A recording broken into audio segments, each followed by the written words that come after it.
Basi Yesu akaenda pande za Kaisaria Filipi, akawauliza wanafunzi wake akasema, watu hunena mwana wa Daudi kuwa ni nani?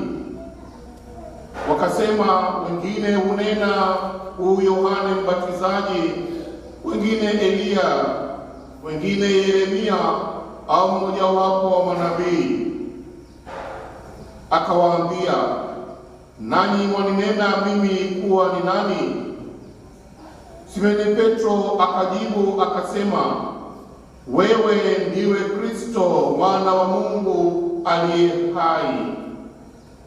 Yesu akajibu akamwambia, heri wewe Simoni Bariona, kwa kuwa mwili na damu havikukufunulia hili, bali Baba yangu aliye mbinguni. Nami nakuambia wewe ndiwe Petro, na juu ya mwamba huu nitalijenga kanisa langu, wala milango ya kuzimu haitalishinda. Nami nitakupa wewe funguo za ufalme wa mbinguni, na lolote utakalolifunga duniani litakuwa limefungwa mbinguni, na lolote utakalolifungua duniani litakuwa limefunguliwa mbinguni. Ndipo walipowakataza sana wanafunzi wake wasimwambie mtu yoyote ya kwamba yeye ndiye Kristo. Neno la Bwana.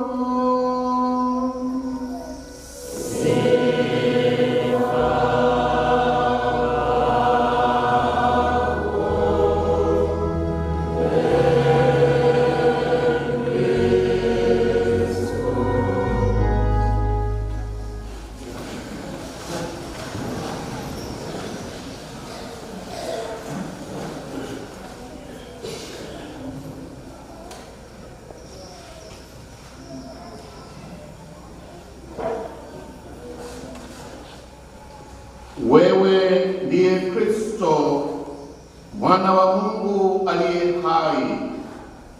Tumsifu Yesu Kristo. Wapendwa katika Kristo, kianza na swali lile tulianza nalo tangu mwanzo mwa ibada ya misa takatifu, kwamba wewe Mungu kwako ni nani?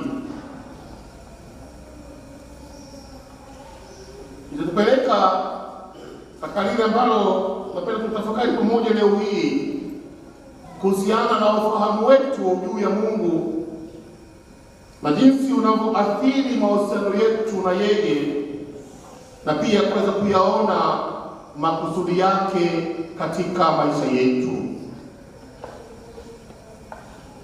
Kristo hawaulizi kwa bahati mbaya watumishi wake hawa, watume wake hawa swali hili eneo hili ambalo linatajwa kama Kaisaria Filipi.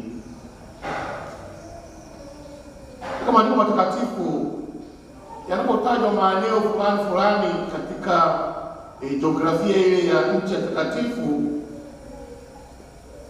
takulazimisha kwanza kutafakari kwa nini eneo hilo litamkwe au litajwe katika maandiko hayo matakatifu. Kujiuliza Kaisaria Filipi kulikuwa na nini? Mfalme Herode kubwa baada alikuwa wakati Kristo anazaliwa, alikuwa na watoto wake watatu. Mmoja wapo ni Filipi, na alimpenda sana, na wakati anagawa urithi wake alipatia sehemu hii ambayo inaitwa Kaisaria Filipi. Wakati huo ina jina hilo, na yeye Filipi au Filipo kama mtoto huyu au mwana wa mfalme alipobadilisha eneo lile na hata akatamani kuwafanya kuwa ni makao ya kifalme. Sasa ilikuwa ni eneo zuri lenye rutuba, kulikuwa na sehemu ya kuabudia miungu ile ya kipagani. Kwa hiyo watu wengi walikuwa wanatamani kuenda eneo hilo na kuona ufahari wa eneo lilivyo, ukuu wake, yaani kwa jumla wake ni kuonesha ule utukufu na ukubwa ule wa kibinadamu.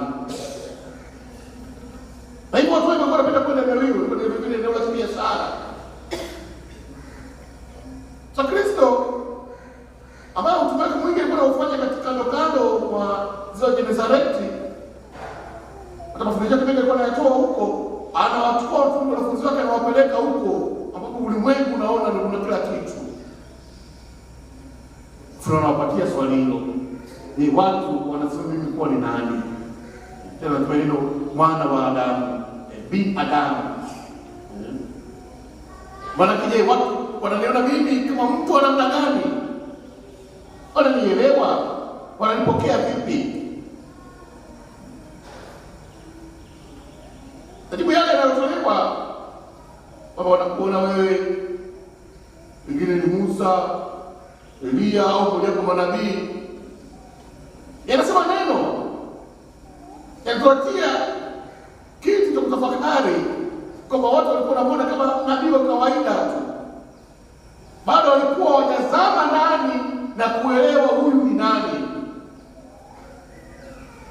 Manabii hao wengine walitabiri, waliongea katika miji hiyo yenye ufahari mkubwa kama ilivyokuwa Kaisaria Filipi. Kwa hiyo hawakuwa wanamshangaa sana, maanake hao watu wa mataifa walikuwa wanamsikiliza, wanaweza kumjibu simjibu, wanaweza kufanya neno lake silifuate. Sawa, kupokea neno hilo, majibu hayo akawageukia na wao sasa, je, na ninyi mnasema mimi kuwa ni nani? Je, mnasema kama wanavyosema watu wengine wa kawaida huko? Na nichukue kama mtu wa kawaida tu namna hii? Petro anasema kwa niaba ya wenzake na kutoa jibu hili, wewe ni Kristo mwana wa Mungu aliye hai. Maneno mafupi ambayo yanaelezea Kristo ni nani, yanaelezea ile asili yake kwamba ni Mungu kweli na ni mtu kweli, yanaelezea ile makusudi yake kwa kati yetu kwamba ni ufunuo wa Mungu, kwamba unapomwona Kristo kwa kweli ni mwana wa Mungu aliye hai, maana unamwona Mungu, unamwelewa Mungu na unamtambua Mungu ni nani kwako wewe. Unamwanza nikauliza, je, wewe Mungu ni nani kwako? Unampokeaje Mungu wako? Sababu kumtambua Mungu ni nani itaathiri mahusiano yako wewe na yeye. Vile vile itaathiri au utambua hata mpango wako ule, mpango wake yeye au kusudi yake kwako wewe utayaona. Kwa namna ambavyo wewe umetambua Mungu kuwa ni nani kwako. Na hili iturejeshe katika swali hili la katekisimu, kwa sababu tunarudi mara nyingi sana. Kwa nini Mungu ametuumba? Kusudi la kwanza tumjue. Tumjue kwanza Mungu ni nani. Ni msingi kufahamu Mungu ni nani ambaye anapaswa kuhusiana naye. Baada ya kujua, tunasema sasa tumpende. Kristo anaelezea katika Injili kupenda maana yake ni nini? Niko tayari kufuata njia yake, niko tayari kufuata amri zake, niko tayari kumsikiliza au kuunganika na yeye katika mpango wake. Na ukishampenda, maana sasa utakuwa tayari kumtumikia. na kufanya yale ambayo anayakusudia au anakusudia wewe kuyafanya ili uweze kuunganika naye. Kwa swala hili la kumjua Mungu ni la msingi katika maisha yetu. Kumfahamu Mungu vizuri ni la msingi. Na pekee tujiulize leo hii, je, tumemfahamu Mungu wetu sawa sawa? Je, tumemjua vizuri?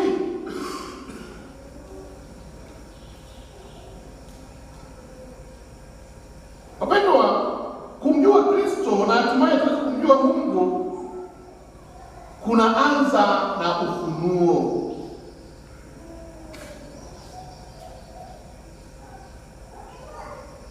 Hauwezi ukaanza kumjua Mungu kwa vitu vya pembeni,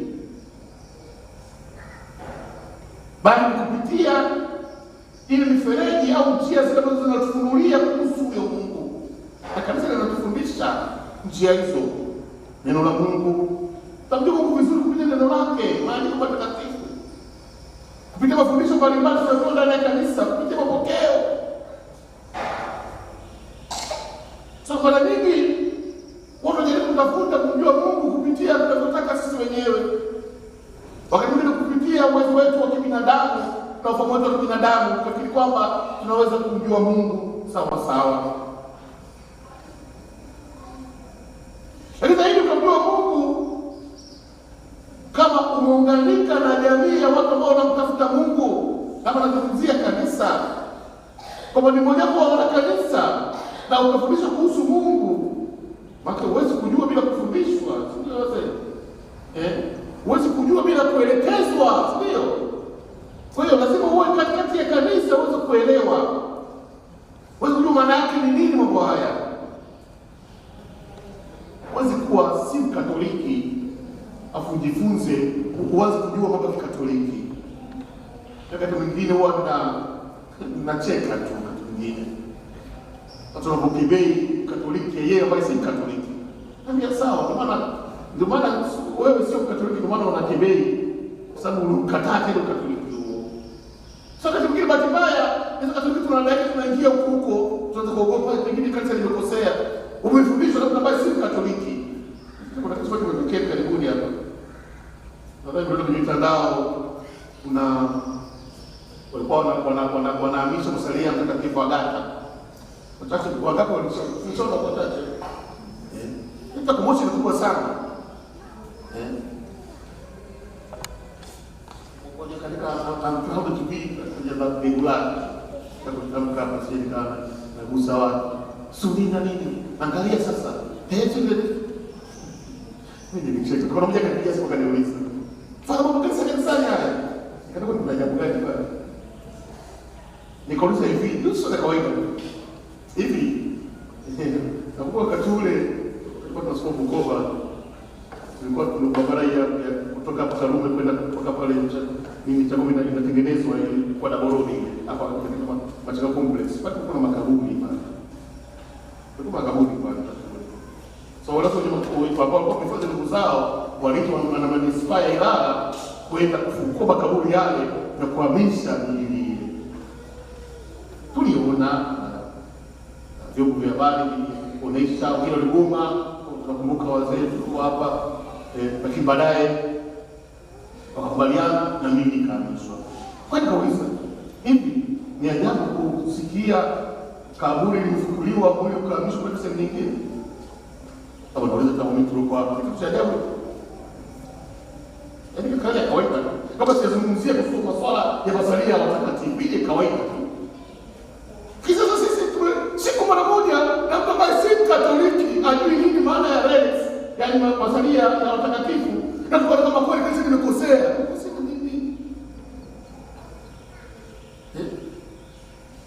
Kwa msikilize kwa nini wanafanya kitu kile?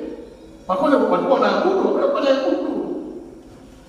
Ni kwamba masalia yale ambayo yalihamishwa miaka hiyo iliyopita zaidi ya 1000 na kitu ikaletwa pale Katania katika kisiwa cha Sisili, ilionekana kile kifaa kimechakaa, kile ambacho kinahifadhi na masalia kinachakaa, wakatengeneza kile kipya wanahamishia huko. Sasa ndio kuhamishia lile unaonekana kama unasikiliza, unacheka tu unasema okay. kuelewa. Hata kuna yabudu mifupa, kuna yabudu yaani mafupa yako na kuna yabudu. Walikuwa wanaamini kwa mtu kuna kifaa kilicho kipya, yeye ifadhili kwa anavyoifadhiwa kama kawaida. Lakini ni kama kuhamisha kaburi, unakasema hiyo kuna sehemu nyingine ambayo tutafanya wakati mwingine tukienda mazingira fulani. Sabini ambacho kinafanya mtu aingie kioro ogope. Sasa Mkatoliki anaingia humo anaogopa. Anaelekeza mtu ambaye si Mkatoliki, ambaye hajui nini maana ya Katoliki, ambaye hajui matendo ya Katoliki, na unatetemeka unaogopa. Mababa yetu wakupeleka wapi? Wakupeleka popote.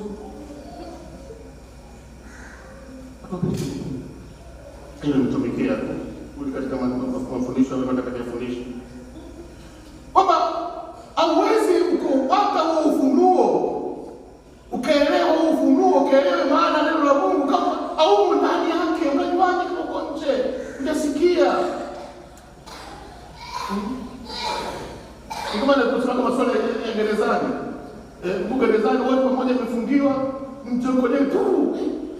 Magari mbona nini? Wanatuoni. Watu wanafungiwa, hatujui. Au wewe ukaelewa kama huku mahali hapo.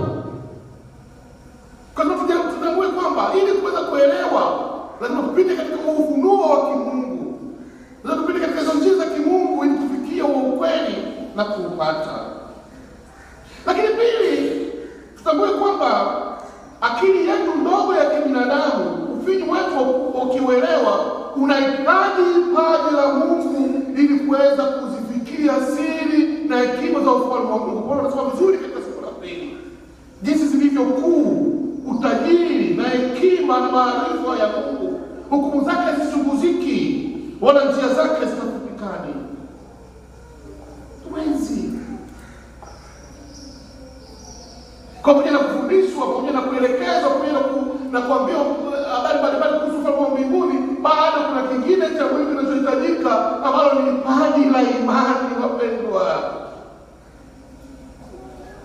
tuwezi tukafikia hayo kwa kuamua sisi wenyewe. Na imani inazungumziwa hapa sio lile jambo ambalo tulitafuta kwa nguvu zako wewe mwenyewe. Kama tukatakatifu kuna sehemu Yesu aliwaambia mtume wake, tafuteni imani, jitahidi kupata imani. Zaidi kusema kwamba ombeni kuongezewa imani. Sababu gani? Sababu imani ni paji la kimungu, ni zawadi ya Mungu, ni karama inatoka juu. Kwa hivyo tusali kuomba kuongezewa imani, na sisi kwa maana yetu tuko tayari kufunua mioyo yetu na akili zetu kupokea ujumbe unaokuja kwa njia ya imani.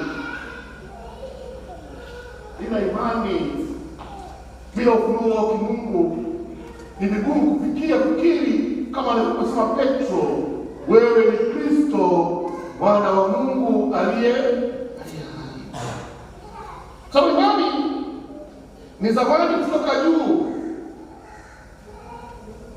Ni imani pekee ambayo inakufanya uweze kufikia pale ambapo ufahamu wako kaida kibinadamu umeshindwa kuelewa.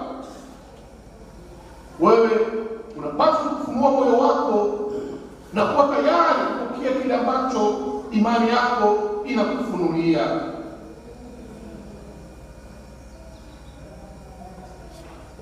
Ndipo pendwa, kama mawili ya msingi na ya muhimu kuyafahamu, ya kwanza kusaidia kwanza kufahamu siri za ufalme wa Mungu, kwanza kufahamu Mungu ni nani kwako katika maisha yako, kwanza kujibu sawa sawa katika matendo yako katika maisha yako. Na kunuliwa kwa njia hizo vyanzo vya kiimani kwa maandiko matakatifu na mapokeo kama mengine niliyotamka, lakini vile vile kwa kupitia paji la imani, zawadi ya kimungu ambayo Mungu atakukirimia. Petro alipojibu kwamba ndio Kristo Mwana wa Mungu aliye hai, akaambiwa nini? Si mwili na nini na damu vilivyokufunulia hayo, sio binadamu wako huo ndio kukufikisha hapo, ni Mungu amekuwezesha.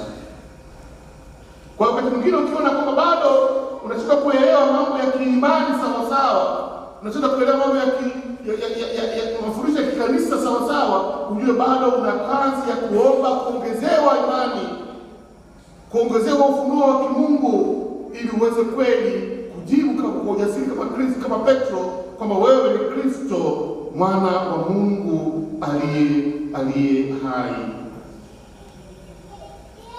Kama nilivyosema kwamba imani ni paji ambalo unapewa na Mwenyezi Mungu, sio unalotaka wewe, sio unalotafuta wewe. Na Paulo anasema vizuri katika somo la pili, ni nani anayempa Mungu kwanza kitu ili apewe kile ambacho anapewa? Ana. Siko tunasema tunafanya kitu fulani, tunaweka juhudi yetu, tunaweka nguvu yetu. Ni Mungu mwenyewe anakukirimia. Ni nani aliyekuwa mshauri wake, au ni nani aliyempa yeye kitu kwanza naye atalipwa tena? Hebu tuchukulie habari za imani kama malipo kutoka kwa Mwenyezi Mungu. Hapana. Kwa sababu pendwa, baada ya Petro kujibu kwa ujasiri namna ile, ndipo Kristo akasema, wewe ni Petro, na juu ya mwamba huu nitalijenga kanisa langu.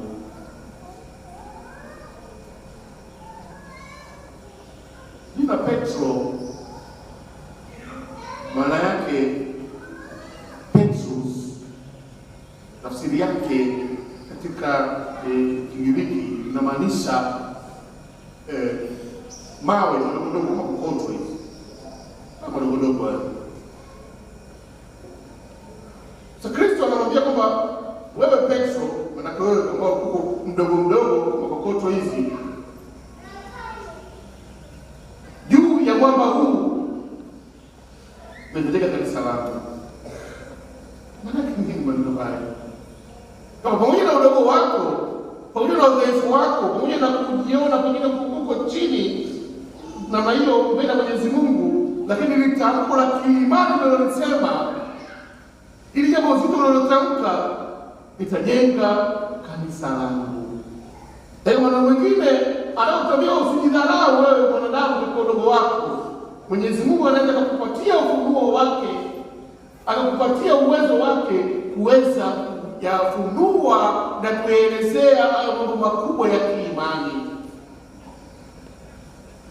Hayo mwana mwingine anakuambia kwamba anapolijenga kanisa si katika Petro kama Petro mwanadamu, maana yeye ni kokoto tu, bali anamlinganisha na mwamba kutokana na matamshi yake. Matamshi yake yale yanaweza kokoto na kuwa mwamba, jiwe imara kubwa kabisa. Mwalimu mmoja na sisi vile vile kuweza kutengeneza imani yetu, kumanisha imani yetu, na sisi tuweze kuwa miamba ya kiimani, na kuweza kuwafanya watu waweze kuona huo uthabiti wa kiimani kupitia maisha yetu, kupitia matendo yetu ya kila siku. Tuombe Mwenyezi Mungu atujalie tukue kweli kiimani, tuimarike kweli kiimani, na hatimaye kweli Kristo alikusema kwamba wewe katika udogo wako, hata katika udhaifu wako, hata katika nafasi yako ambayo pengine haijulikani, ninalijenga kanisa langu, ninaiweka imani yangu, ninaupitisha ujumbe wa neno la Mungu katika mazingira haya. Pendwa, katika mazingira haya ya kiimani, tunabeba jambo lingine ambalo tunalisikia katika somo la kwanza. Kama unapomjua Mungu ni nani, na unapoweza kugundua makusudi yake kwako wewe, maana kama Mungu ni nani akakufunulia makusudi yake kwako wewe, utagundua kwamba Paulo tunahitimisha katika somo lile la kutusikia leo hii kwamba vyote tulivyokuwa navyo vinatoka kwake, viko kwa uweza wake na vitarejea kwake. Maana tunajiona kwamba wewe kama mwanadamu katika nafasi yako ya namna yoyote ile, katika mali zako unazokuwa nazo, katika mamlaka yako yote unayokuwa nayo, anayetoa ni Mungu. Anakukasimu wewe kama wakili mwaminifu. Na hivyo tunapaswa yapokee kwa shukrani, lakini pia uyapokee kwa ajili ya kumtukuza Mungu wako. Sababu unapoacha kutambua ukweli huo, unapoacha kutambua kuongozwa na imani hiyo kwamba yote ndio kwa Mwenyezi Mungu, ndio yanatokea kama ambayo anakutana nao huyu Shebna katika somo la kwanza. Ama alifikiri kwamba kupewa nafasi yeye kuweza kusimamia nyumba ya kifalme anaweza kujiamulia vyovyote vile, kwamba anakuwa funguo kuweza kuamua kuhukumu, anaweza kufanya vyovyote anavyotaka bila kufuata makusudi na miongozo yule ambaye anamuongoza. Neno la Mungu linatuambia kwamba Mwenyezi Mungu anakutia nabii Isaya kwamba nakuondolea nafasi yako hiyo na kupatia haki. Pendwa, tunakumbushwa leo hii kutambua muunganiko wetu wa shughuli zetu, wa mali zetu, wa kile tulichokuwa nacho, kuunganika na Mwenyezi Mungu. Na Mwenyezi Mungu anakupatia funguo ili uweze kuwa sababu ya kuwafungulia watu waweze kuona wema wa Mungu, waweze kuona utukufu wa Mungu, waweze kuona fahari ya Mungu, sio kuwafungia, si kuona kutaka wewe. Anakupatia mamlaka hayo, anakupatia uwezo huo. Unakumbushwa utumie vema nafasi yako unayopata. Na kwa bahati mbaya leo hii kuna jamii ambayo hata viongozi wengine wakubwa wanapoambiwa ukweli kwamba wanapotoka wanakengeuka, wanasimama pembeni mamlaka yao na kuanza kusema wao wanatuambia kama kina nani. Inasikitisha kidogo. Wao waambie waumini wao tu huko. Inaogopesha ndugu zangu. Kufikiri kwamba mamlaka tunazokuwa nazo, madaraka tunazokuwa nayo tumejiamulia sisi wenyewe. Shekna katika somo la kwanza hili aliona kwamba yeye akasoma sehemu inatangulia, aliendelea kwa kaburi lake. Kuendelea kaburi maana ni kusema kwamba katika mazingira wakati huo ni kwamba yaani mimi nina uwezo sana kiasi ambacho kwamba atasema kuzikwa niliipanga na kutaka mimi mwenyewe. Alitoka kwenye mambo mzuri kabisa. Sio mstari unatangulia juu yake hapo. Lakini kwamba yeye hatuyaoni katika jamii. Hatuyaoni hata kwa sisi wenyewe tunapokuwa kwa ofisini. Tunapokuwa katika sehemu mbalimbali kujitutumua kufikiri kwamba sisi ndio tumepata haya yote. Kusahau kwamba tumewekwa hapo ili tuweze kuonesha utukufu wa Mungu. Kwa sababu yote kutoka kwake na anayewezesha yeye na kurudi kwake. Hataki kuangalia, hataki kukubali, hataki kuelewa kwamba Mungu ametuweka hapo kwa kusudi ya utumpende na tutambue ndio tufanye kitu gani na kumtumikia vizuri ili baada ya kurudi kwake tupelekee utukufu. Matokeo yake tunajikuta katika maeneo tunapata mamlaka, madaraka, lakini tunatumia vibaya. Tunatumia tunapotaka sisi wenyewe. Tunaangamiza jamii, tunaangamiza wenyewe, tunaleta mwanguko katika jamii ya kibinadamu.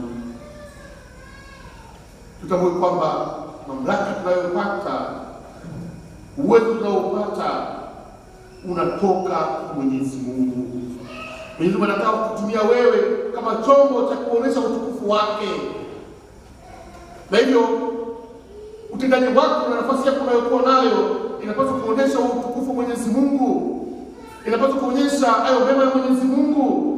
Inapaswa kuonyesha huo umoja ambao Mungu anataka uonekane katikati ya watu, msamaha, kujenga, kuponya. Hiyo nafasi ambayo unapaswa kuifanya. Lakini siwe tofauti. Usiku kama wale wachungaji ambao zikija na wasema tumesikia juma hili katika anazungumzia kwa Jumatatu kwa nakumbuka vizuri. Somo la kwanza.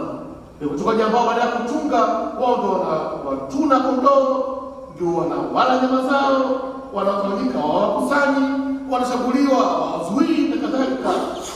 Unakuwa kiongozi, unakuwa mtawala, unakuwa mwenye mkuu, lakini ni kwa jina tu, lakini bila kuwajibika, bila kuonekana unafaa katikati ya watu.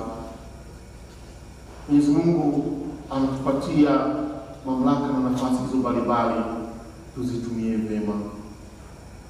Katika kuzitumia vema, kwanza tukimtambua yeye ni nani. Tutamtambua yeye ni nani kupitia ufunuo wake, na zaidi kupitia paji la imani. Tuombe tuongezewe paji la imani katika maisha yetu, ili Mungu aweze kweli kueleweka vizuri katika maisha yetu, na hatimaye tuweze kumtumikia kadiri anavyotaka yeye katika ulimwengu huu na baadaye tunaenda naye huko mbinguni. Tumsifu Yesu Kristo. Simame.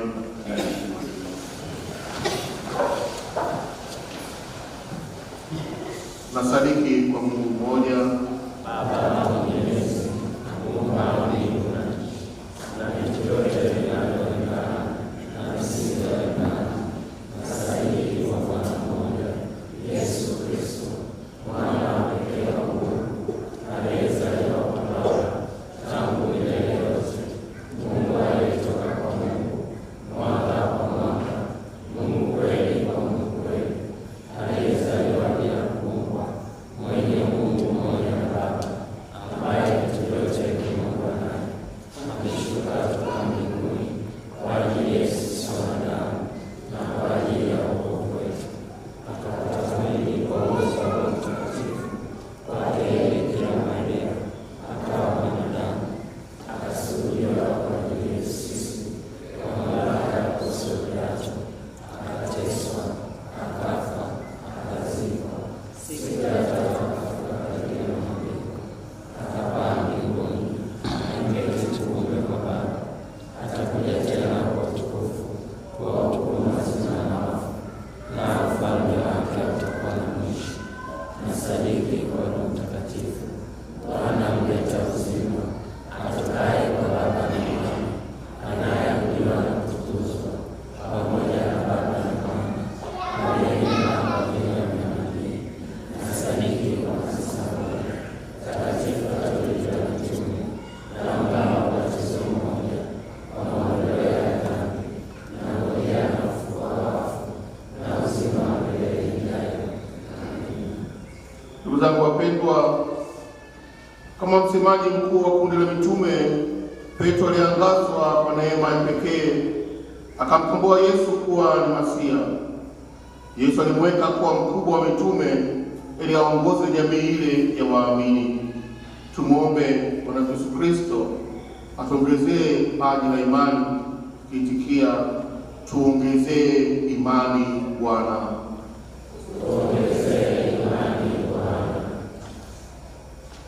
Utusaidie kumwamini mkombozi wetu atakayetuongoza kwenye uzima wa milele. Bwana,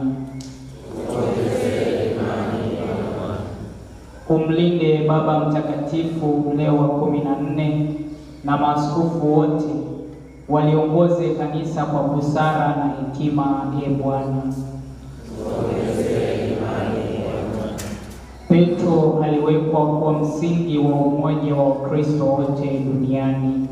Uwaite Wakristo wote moyo wa kupokea uongozi wake. Bwana,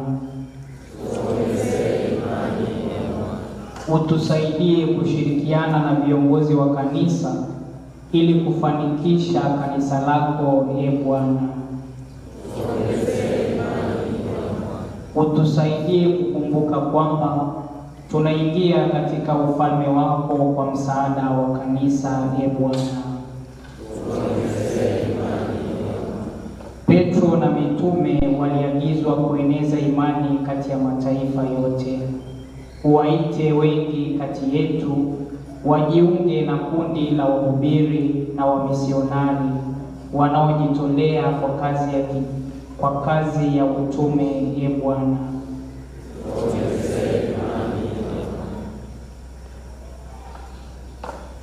Mungu Mwenyezi, kazi yako ni kuwakusanya watu kwako. Yasikilize maombi ya waamini wa kundi la Bwana wetu Yesu Kristo, anaishi na kutawala milele na milele.